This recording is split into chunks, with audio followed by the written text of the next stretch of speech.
Hello everybody, welcome to the Production Chef Level 2 webinar.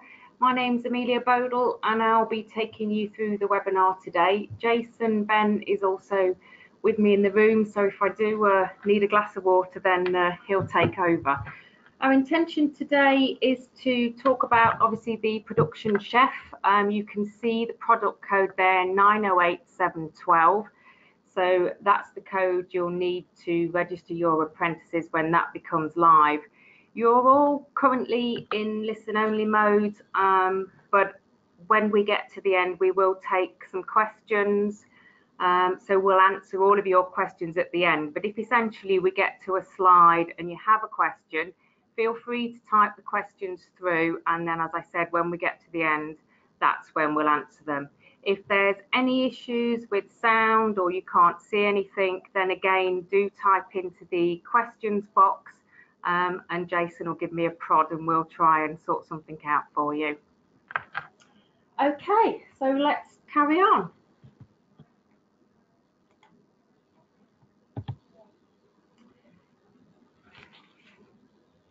So for those of you that don't know, those are Jason and mine's email addresses. I'm sure you've all got those by now. And I will be sending out the YouTube link for this because it'll be recorded. I'll also send out the slide deck individually without the recording. And both of those things will go to everybody that registered. So if you have colleagues that you know aren't in attendance today, but they did register, then they will also get the details. Okay, so the Production Chef Standard is a minimum of 366 days on programme, so your apprentices cannot go through Gateway until after this point. After this time, you should undertake the Gateway meeting and ensure you get the Gateway declaration signed.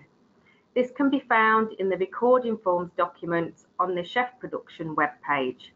You must also ensure you have the relevant maths and English evidence available, so pass at level 1 and to have sat both of the exams at level 2.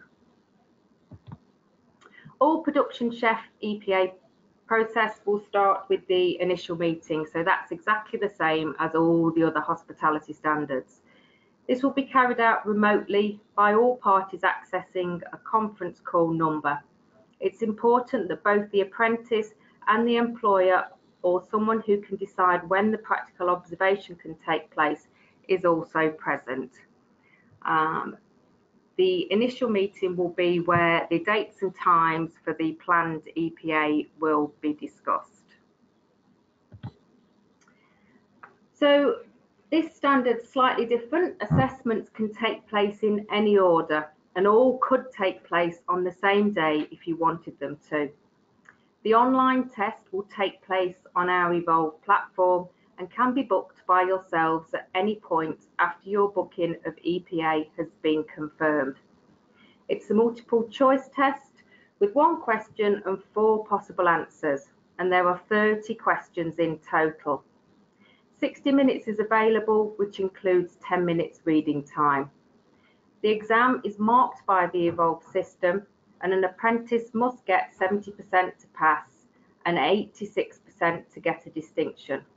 And the test can be invigilated by yourselves.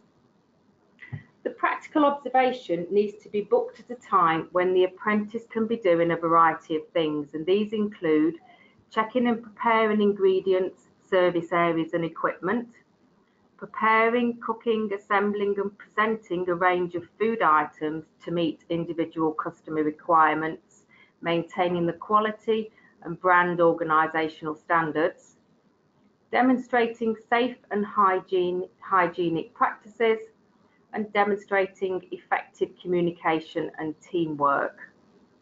The practical observation will last 2 hours and can be split to take into consideration preparation and cooking time, as well as if the apprentice wants to move between areas, if this means they can meet the criteria more effectively.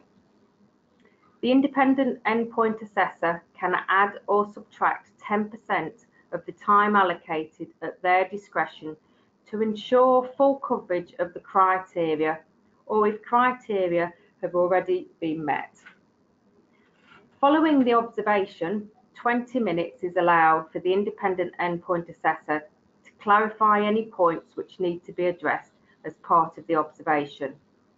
This may be criteria which haven't been met, or if any knowledge, skills or behaviours need clarification.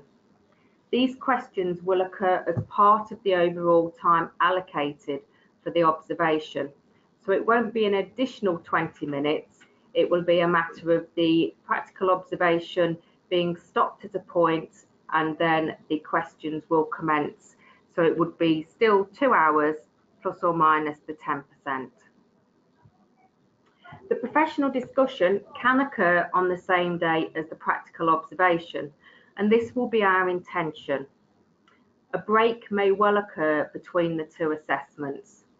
The professional discussion will be scheduled for 40 minutes and needs to take place in a quiet room with access to water. The professional discussion will be made up of a minimum of 7 questions, but how many questions there are will depend upon the depth and breadth of responses given by the apprentice. So the independent endpoint assessor will extend where they need to ensure that the criteria have all been met.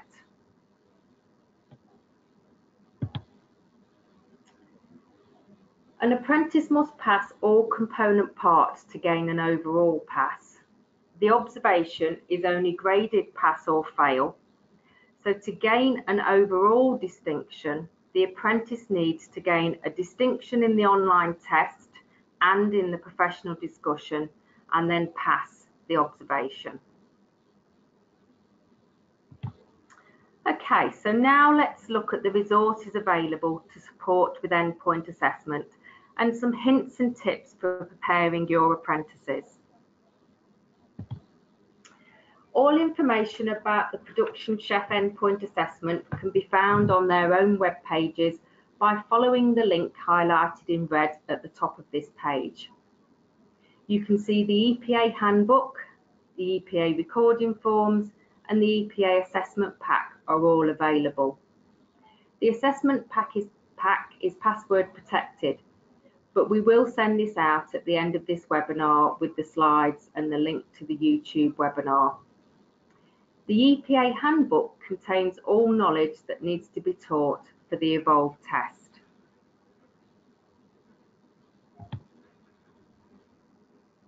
So preparing the apprentice for the online exam.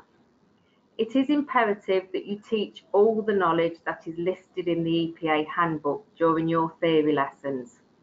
This content forms the basis of the questions which we've developed for the online test.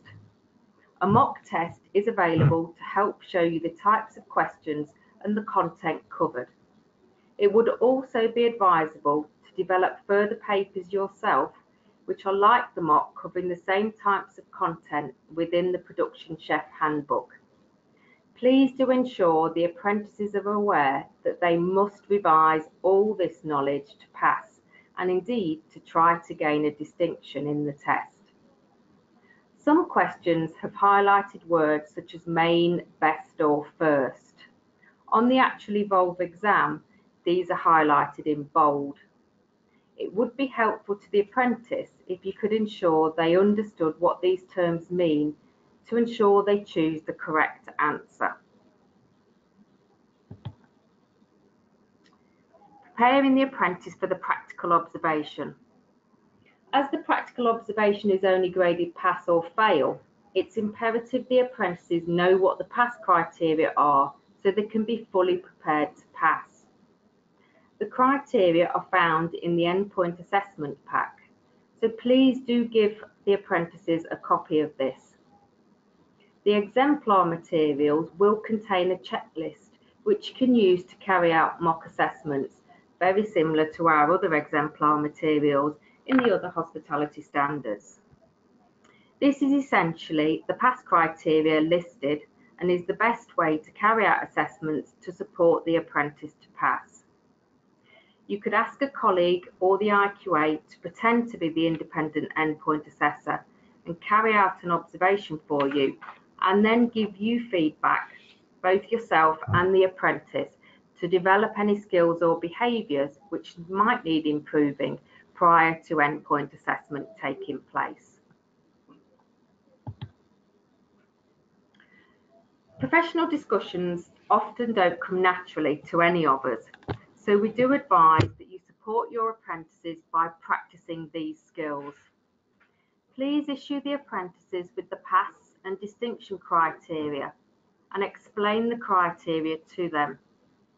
A good idea is to carry out a mock professional discussion and then record it and play it back, stopping to explain where the apprentice may not have said something which would pass or gain them distinction criteria. It can also be used to highlight good practice where distinction criteria are being met. The apprentice should be encouraged to take their professional discussion notes they have made into the professional discussion with them.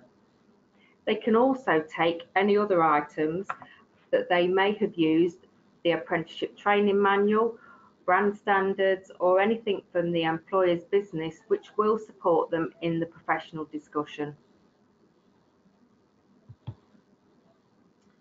There are several points to consider about the endpoint assessment process. An apprentice who passes any part of the assessment cannot resit to improve their grade. All resits are capped at a pass. There are no maximum number of times an apprentice can resit any parts of endpoint assessment. However, each resit does have a cost implication. After each assessment, feedback is not provided by the endpoint assessor. They will politely thank the employer and apprentice and leave. Should the apprentice fail, then feedback will be provided in writing via the EPA team. This will advise all criteria which were failed. A resit can then be booked through the walled garden. Once all parts of the EPA have been completed and passed, final grades could take up to 20 days to be notified via the Summary of Achievement sheet.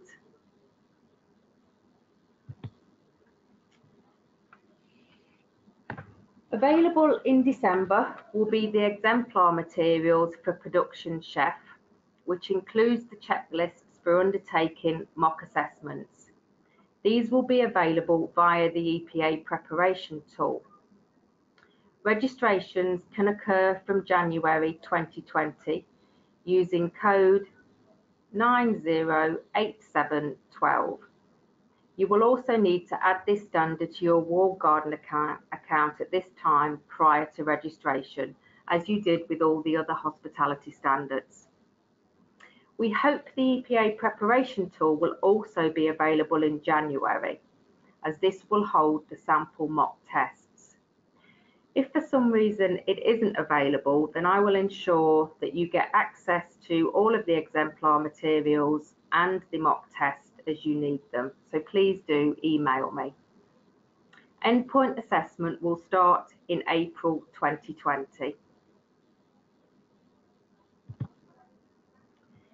The Apprenticeship Training Manual, which can use to support your formative assessment process, so prior to EPA, is currently being completed. We do hope to have this available by February. This will only be available via smart screen and not available to print. It will cover all the Production Chef topic areas you can see there on the screen, which are the knowledge, skills and behaviours production chefs are expected to have. This will be in the form of written tasks like all our other apprenticeship training manuals.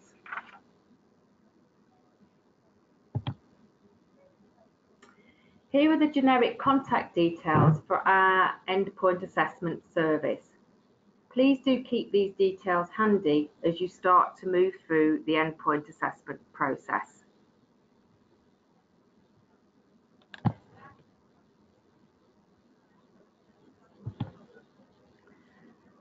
Okay, so I've covered all the content of the webinar, so time for questions.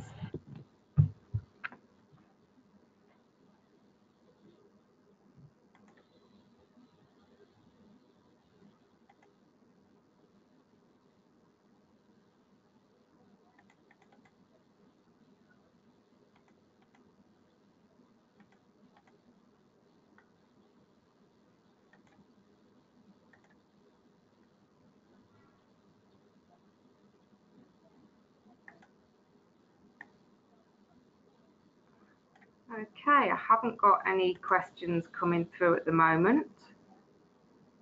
Oh, I think we might have.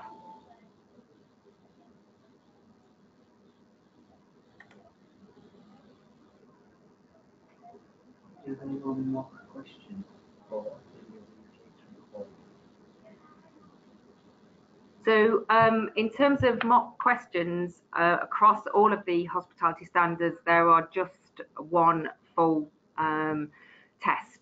And no, we won't be developing at this time any further mock questions. But one of the things I do sort of say is if we take, for example, Commis Chef, so the first question on the Commis Chef test is a picture of a fillet.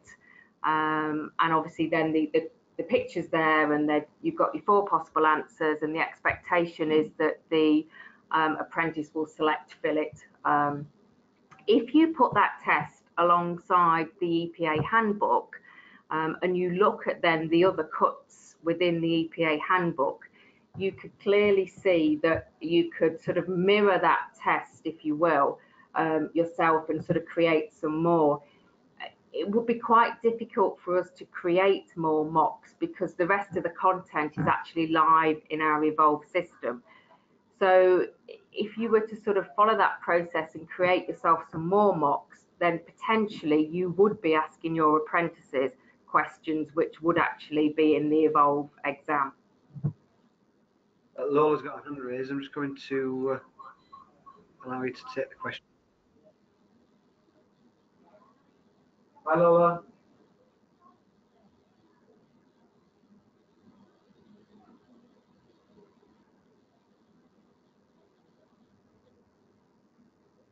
Can we get task books to print off from there?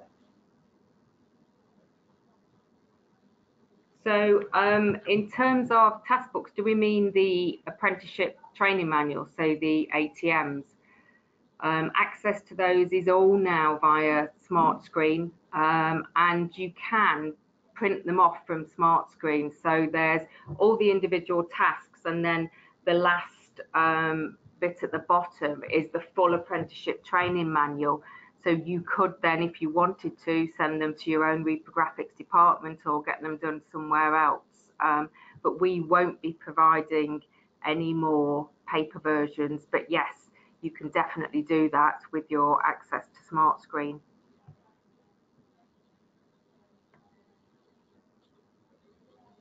On through, if the learner fails the observation, the PD would not be able to take place straight after the OBS. It would indeed, because the professional discussion is now a standalone assessment activity in its own right. So it does not mop up anything from the observation. So what would happen on the day is that we would, well, we could do it either way round, to be fair, but potentially, let's say we carry out the observation, we ask our questions that are relevant to the observation. That then finishes the observation. If that was then a fail, that would not be notified to the apprentice at that time. Perhaps there would be a break, and then we'd move into a room and carry out the professional discussion. So the professional discussion would be a standalone activity, and indeed the apprentice could perhaps pass the professional discussion. You would then find out from the EPA team, once those results have gone through, that a resit would be required for the observation. So the independent endpoint assessor would then have to go back to the employer's establishment and redo the observation, but the professional discussion would have been okay. Now, if it's the other way around, so it's a good question just to explain this, if it's the other way around and the observation has been passed but the professional discussion was a fail, then the likelihood is that we would then carry out the resit professional discussion remotely.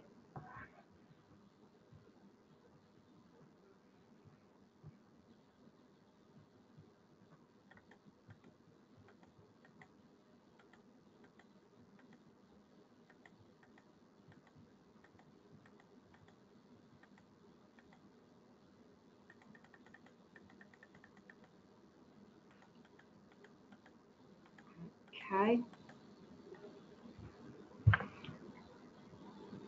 Have we got any more questions? Obviously, I will, Jason and myself, through our bi-monthly newsletter and indeed social media, we will keep you up to date with, and actually I'll keep everybody as well that's sort of registered for this webinar. I'll keep you up to date as the exemplar materials are available, and then as the EPA preparation tool is ready, and indeed when the apprenticeship training manuals are ready. So we'll make sure that we do keep you up to date with all the resources that are coming out when they are coming out.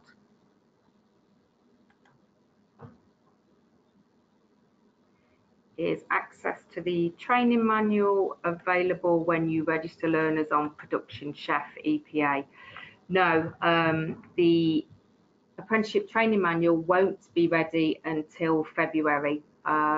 So we're hoping that you'll be able to register for EPA in January, and we'll let you know as soon as that apprenticeship training manual is available. We very much felt this time that we needed to ensure that everyone was comfortable with what was being offered in terms of endpoint assessment. I think from CommiChef and Chef de Partie, we learned that we needed to really ensure that everybody knew about EPA. So we concentrated on getting all that ready and available before the training manual, to be fair. Although clearly Production Chef EPA is a much more streamlined process. Paul's got a question. I'm going to release him. Hi, Paul, have you got a question? Is that me? Oh, it is. Yeah, it is. Sorry, it's a bit. Bit question about the level of sort of dish that you can. If it's assessed, what I'm trying to say is because there's no set criteria: meat, fish, poultry, game. So if you went to a golf club and they were doing food production, and the most expensive dish on the day was a tuna panini, would that be okay? So have a look at the employer brief. Have a look in the EPA handbook, and there does seem to be some form of.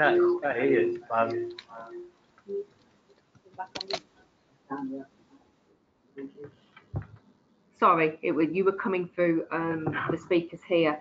So yeah, so have a look at the handbook so you can sort of see the types of questions that will be asked. Have a look at the employer brief. I would suggest that a panini is probably not going to cut the mustard, really. The expectation is, I think, slightly higher than that. Panini would have probably be fine for team member food production. But so, and that's really why we need to ensure that when we're having that initial meeting, that the employer's there so we can make sure, you know, that what's being covered on that day is sort of substantial enough.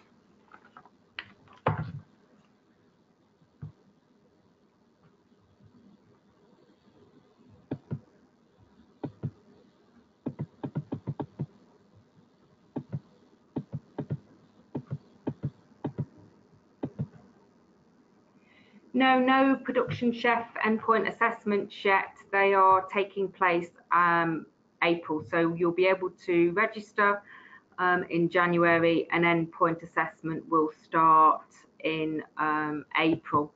And the expectation is that, you know, things will go very smoothly because, you know, it's much more streamlined. So the initial meeting and then one day endpoint assessment. And indeed in the standards it does say that you could carry out all endpoint assessment on one day. So if you wanted to, you could get your apprentice to do the evolved test as well. I'm not sure whether they'd really like that, but you know, clearly, you know, you will decide when is best to do the evolved test. But in terms of our input for endpoint assessment, the expectation is that it will just be the initial meeting remotely and then one day's visit, which will be the practical observation and the professional discussion. And so long as there aren't resits required, that will pretty much be it. Hi Lola, have you got a question?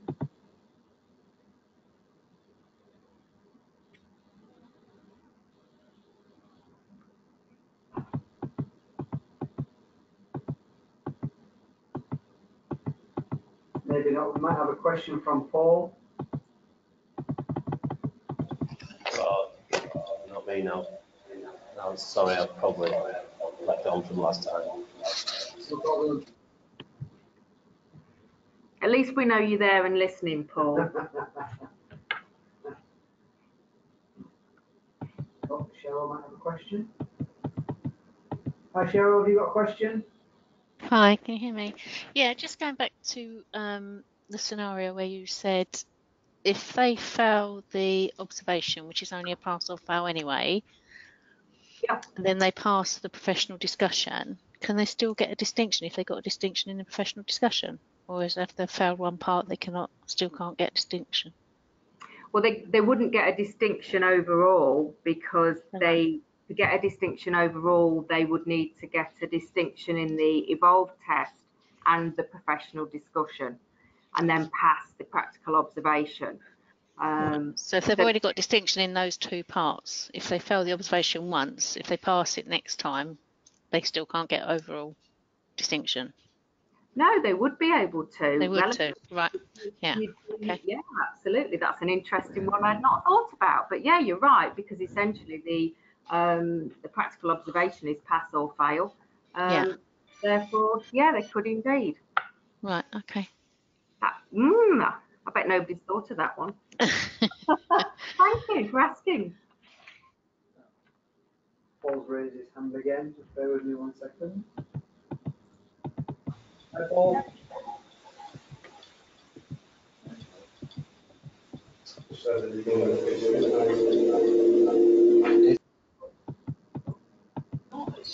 You are on mute, all right.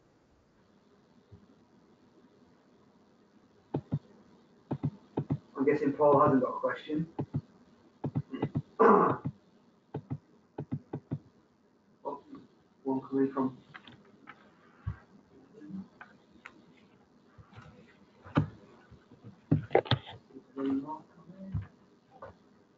Comes from Peter. Will there be any scrutiny toward businesses who focus on regeneration processes rather than traditional food preparation and cooking techniques? As long as they're carrying out the techniques in line with the business, reheating, preparing a shepherd's pie in a merry chef and or microwave. So the skills required are checking, preparing, assembling, cooking, regenerating, holding and presenting food to meet the needs of the customers and maintaining organisational standards and procedures. So the expectation is that they will prepare, assemble and cook food, and that they will also be able to sort of regenerate, hold and present food. So they couldn't just be sort of getting food from somewhere that somebody else has prepared it and then therefore just regenerating. No, they will need to sort of cover across those techniques to be deemed as competent.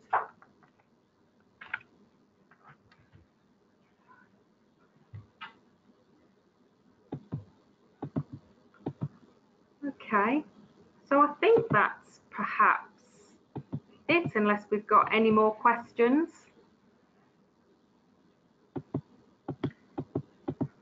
If you think of any more questions, then by all means do email them through to myself and or Jason, and we will absolutely get back to you.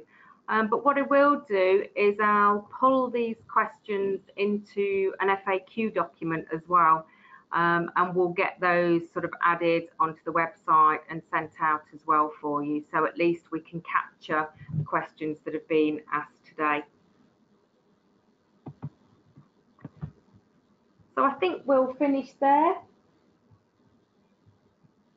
quite early, but I hope you all have a lovely evening. Thank you very much for listening.